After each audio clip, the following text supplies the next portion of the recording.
Before we ask you about the like prospects, can I ask you? We haven't talked about this. We haven't talked about it at all. The Cardinals, bringing in Chaim Bloom to be an advisor. There may be more to it than that. We'll see. Everyone's in a wait and see mode, but it seems like he's already had some influence in some of the recommendations, perhaps that they used in bringing in some relievers this offseason that have a tie to him directly or indirectly. But what do you give us your just thoughts in general on Bloom and his attributes and how those attributes may be valuable to the Cardinals operation? Yeah, I've known Chaim since he was in college, so you could say we go back a bit. And I think he's extremely impressive. He's very smart. He's very thoughtful. He came up through the Tampa Bay organization at a time when, I would say when he was first there, they were one of the teams that shifted very heavily towards analytics. But Tampa Bay has also long been a scouting organization. Unlike a lot of clubs, they never cut scouts. And over his time there, they became one of the absolute models in terms of integrating scouting and R&D. And I think St. Louis has done a lot of that too, but Tampa Bay, I would say they and the Dodgers are probably the two best organizations, the exemplars, at integrating both sides of the house. So, I think he can bring that approach as well. And also just sometimes I'm a big believer in get somebody in from outside your organization, somebody who doesn't have emotional ties to these players, wasn't there for these drafts or these trades, who might come in and say, hey, so-and-so, no one thinks he's as good as you think he is. That's good data to know that about your own players. Well, that's right. And, John Mozeliak has said that, and I believe he's 100% sincere about it, too. I think he recognized they need a fresher outlook, someone that might spur a really meaningful discussion about things they have to do to get better. Is it true that Bloom's particular area of expertise is pitching and make identifying traits that can make a pitcher better? I don't know that. I actually don't know. I hesitate because I don't know that I can answer that question. That if he has. Does he have a particular strength, say, in evaluating those sorts of players? I don't know. I mean, I can tell you, I can remember a particular conversation I had with him after they traded Matt Liberatore to the Cardinals about some of the deficiencies that they saw with Tampa Bay. Not to say they didn't like him, but they had enough concerns that he'd been a first-round pick of theirs, and they decided to include him in the trade. Obviously, that brought in a Rosarena.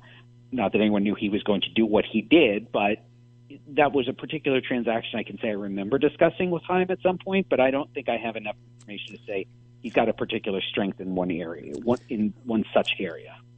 And I think, frankly, I mischaracterized what I meant to ask you, which is that's okay. It's not so much pitching expertise. I think what others have told me, it's that in terms of like the Cardinals have for a while now have been lacking the infrastructure just behind the major league pitching coach, like tools and ways to get where you want to go. And apparently they think he's going to modernize that part of it. And I could see that. I mean, it isn't like he's trying to play pitching coach, but he probably understands how tools can help you identify, maybe even improve starting pitchers, because that's or any pitcher. I'm sorry, because that's kind of what Tampa Bay's been doing a long time. So maybe that's what that's what I meant to say. I just flubbed the question.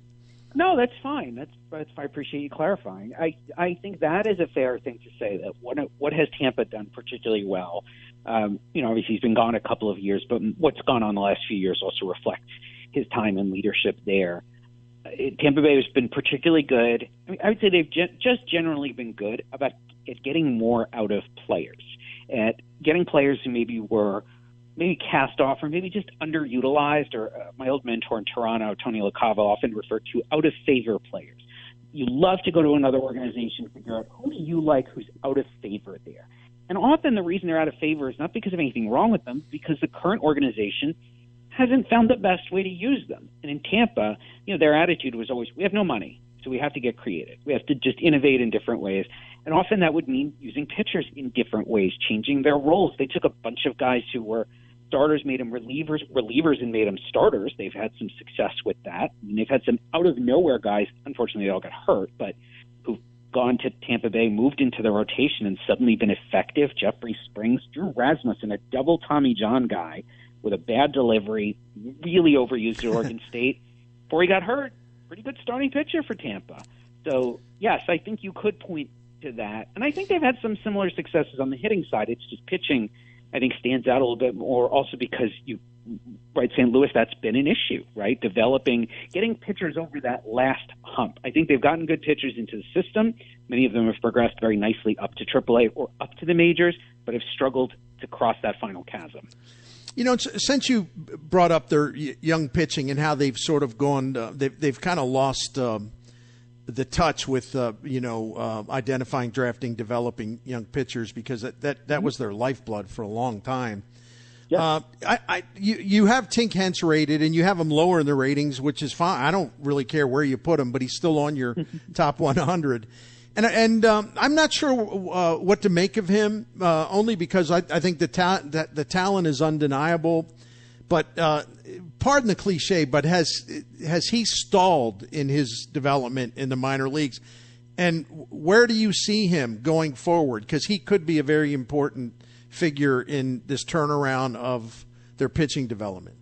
Yeah, and I do like Hence a lot. Like, if you just send me in to watch him once, especially I've had a lot of short looks, right? He was in fall league, he was throwing one inning. I've seen him at the Futures game, it's one inning. You love it, right? He's throwing gas. He's got 3 pitches. He's incredibly athletic. The arm is super quick. There's so much to like. But I also talk to a lot of scouts and analysts with other clubs, and they come back with more concerns because they have to see him pitch deeper into games, turn a lineup over multiple times, mix his different pitches and use them in different sequences to get the same hitter out several times.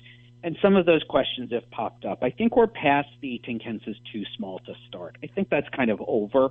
He's been healthy for 2 years. He's handled what they've thrown at him. He's really, really athletic. I mean, it's the Marcus Stroman, Sonny Gray, these super athletic, tiny pitchers, fun-sized pitchers. They're fine. If they've got those other things, they've got the athleticism and they throw a lot of strikes, which I think Tink is working his way towards. But there are more concerns about how does this stuff hold up deeper into games? And is he advancing as a pitcher versus as a thrower as much as we expected him to be? That's where I think he's fallen a little bit short.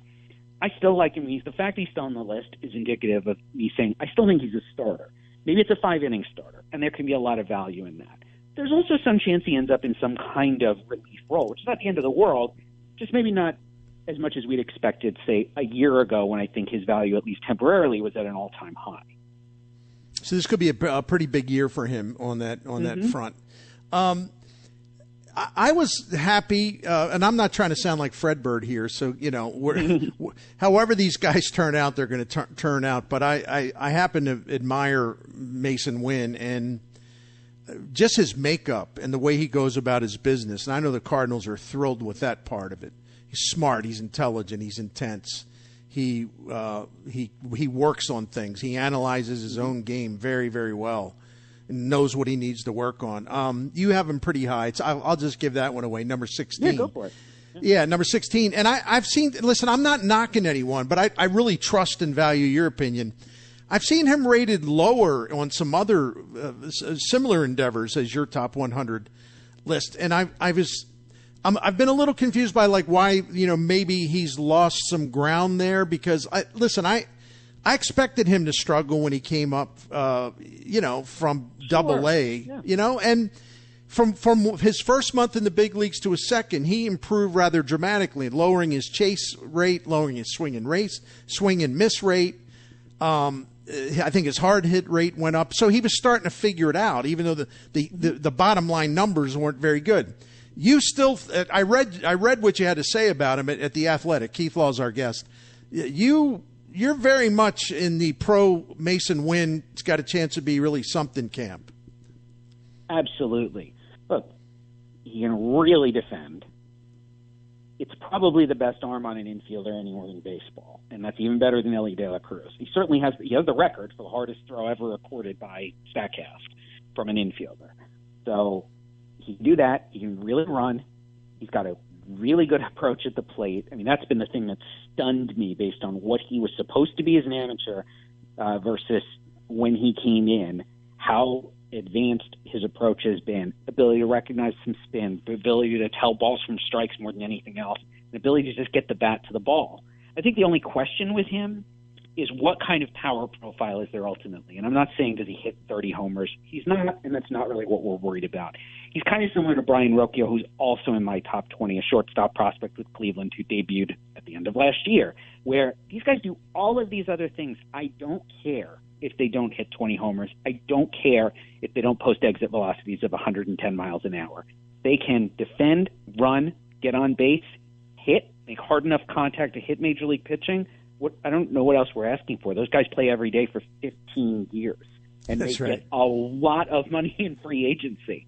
So there's a lot of different ways to value in the big leagues, and it's not just how hard do you hit the ball. That's really important if you're a right fielder with no defensive value. But these guys who play shortstop and play it really well and can add value in other ways, I'm all in. And I think they've become underrated because we've become a little too obsessed with exit velocity.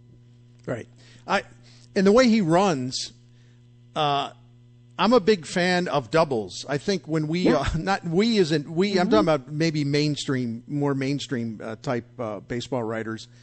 You know, we talk about home run, home run, home run. You know, there was a time, I can't remember the exact years, where the Cardinals were really lagging behind the industry at the major league level in terms of their doubles count. And I was just, look, hit some. Is there a way to get more doubles out of these people? Because doubles are very damaging. And he seems to me, Mason Wynn, like a guy who's going to hit a lot of doubles, and that would be wonderful.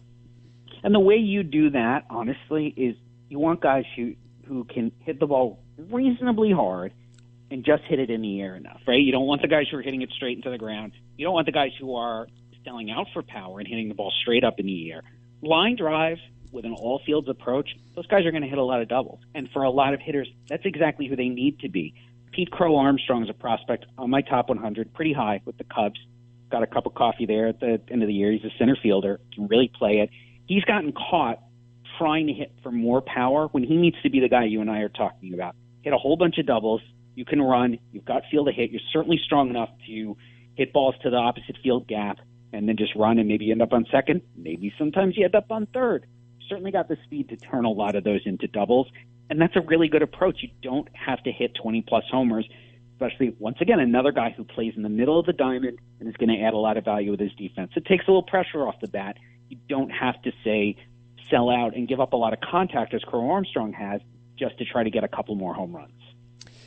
Keith Law with us for a couple more minutes. He'd taken some time out of his busy schedule, and we really appreciate it. Please read him at The Athletic. In fact, subscribe to The Athletic, as I do, and I have since their early days.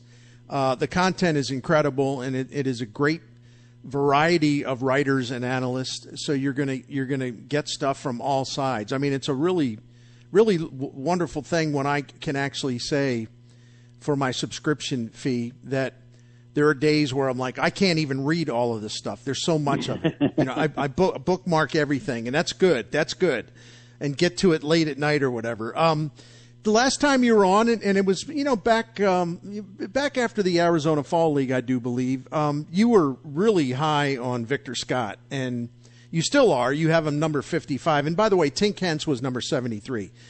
But give us your updated assessment of Victor Scott. I can tell you still really like him. Love him. And actually, it was interesting. When I sent my list around to some front office guys to take a look, I do a sort of a rough draft, and they give me feedback, and then I move guys around. One of the first comments I got back, he just put next to Victor Scott's name. I had him right around where he is. He just put, love this. Okay, that's good. That makes me feel better. 'Cause I tend to be pretty hard on these guys. As soon as I started hearing about Victor Scott running like that, I said, we've seen this before, right? Is this Joey Gathright? Is this even Billy Hamilton, who played a while in the big leagues because he was an 80 runner, could really play center. He couldn't hit. And I saw Victor then. I got him at the Futures game, and I saw him quite a bit in Fall League, dug into some video and some data, talked to scouts. You know what? This guy's different. Even talked to the scout, T.C. Calhoun, who drafted him on Randy Flores' suggestion, and said, no, this is different. This is a guy who's just really come into his body a little bit late, come into his strength a little bit late, started learning how to become more of a baseball player. Because if you look at his stats, anyone should go to Baseball Reference. This guy did not hit in college. He was nothing. It is an amazing job by the Cardinals, by their scouts and player development, getting him from where he was in college to where he is now, that he's not going to hit for power, but he's strong enough now to impact the ball, and that I don't worry that he can't hit major league pitching. You worry about these super fast guys who are not very strong. They're not going to be able to turn on 95 when everybody throws 95. I don't think Victor Scott's like that at all, and I do think he's going to have a lot of those doubles that become triples that probably become homers because he's so fast. Like, he will create extra value that way, but it comes down to, first, are you strong enough to impact the ball, put it in place safely, and then your legs matter? I think he's passed that test. I have no doubt about him being able to be at least that much, and then maybe he's got a chance for more. He's got a really nice floor thanks to the speed, the defense, and the fact that he is strong enough to hit the way I just described. Keith, one more for you, and I know you're working on your farm system rankings or your organizational rankings, and so where you're going to have the Cardinals is your secret at this point. Can you just, however, give us a general view of not so much where they fit in Major League Baseball, but just a general view of how they're doing down there after graduating so many young position players to the majors? I haven't done that. Will run at some point in the next week or so, where I rank all the farm systems. I have not actually written that post up yet. They had one other guy, Thomas Sajaci, who came over in the trade with Texas. Yep. For Jordan Montgomery. He was the next guy on their list. If I went another 25 names or so, he would have been in that group. I really do like him. I have minor questions, which I'll detail when I do the org write-up next week. And after him, there's some pitching depth, maybe some back-end starters waiting for one or more of those guys to break out. I think where they start to tail off is the next tier. And some teams don't even get as far as 8 to 10 names where you have some confidence that they're everyday players or they're back-end starters. So this is a way of me saying I think they're kind of in the middle somewhere. I don't think they're as deep as they've been in some past years. They've had years where I thought they had one of the best farm systems. But they do have enough up top, the 3 guys on the top 100, the next 3, 4, maybe even 5 names after that are all guys who look like they'll have some pretty good major league value and maybe not be too far off. It's that next group of beyond 8 to 10 names. Less important, but hey, the best systems have those guys. There are systems that go, I rank 20. There are systems that have more guys than I can fit into a top 20. They're not in that category either, which is why I put them somewhere in the middle of the pack. Keith Law, again, thank you, my friend, very much for giving us some time today. I kept you almost 20 minutes. Maybe that was too much, but I appreciate any chance. Never. Okay, cool. And we'll bug you again, when we have a specific reason to. But thanks so much. And everyone should go subscribe, go to The Athletic. It's cheap to subscribe and read this top 100 prospects report. It's outstanding. Jackson Holliday, number 1. Can't wait to see him play for the Orioles. That's coming soon. So, and one other thing, isn't his little brother going to be almost as coveted as a prospect? Is it? Ethan is in next year's draft, 25. Yeah. And at the time of Jackson's draft, it was, wow, Ethan looks like he's going to be even better. Jackson Holliday is the best prospect in baseball, so I'm sure Ethan is really good. It's a pretty high bar. When your brother's number 1 pick and becomes the number 1 prospect in baseball, I think of B.J. Upton and then Justin Upton, and people said the brother's better. Well, it turned out the brother actually was better and went first where B.J. went, I believe, went second, but still, it's a pretty high bar to clear. I do think we're all going to be going to Oklahoma to see Ethan. There is no doubt. I even saw Matt at the Futures game this year, and I said, you got any more sons? It couldn't happen to a nicer family, seriously. I really love the holidays. Keith, until next time, be well. Thank you so much. Yep, my pleasure. All right, that's our friend Keith Law from The Athletics. Follow him on Threads at Mr. Keith Law, Mr. Keith Law. We're on Twitter or X at Keith Law. He writes about a lot of other things, too. It's kind of funny. He does... He'll release playlists every now and then, like what recent playlist he put together. So that's always fun too. And he does restaurant reviews. He's Renaissance man. Renaissance man. He's like Will Leach.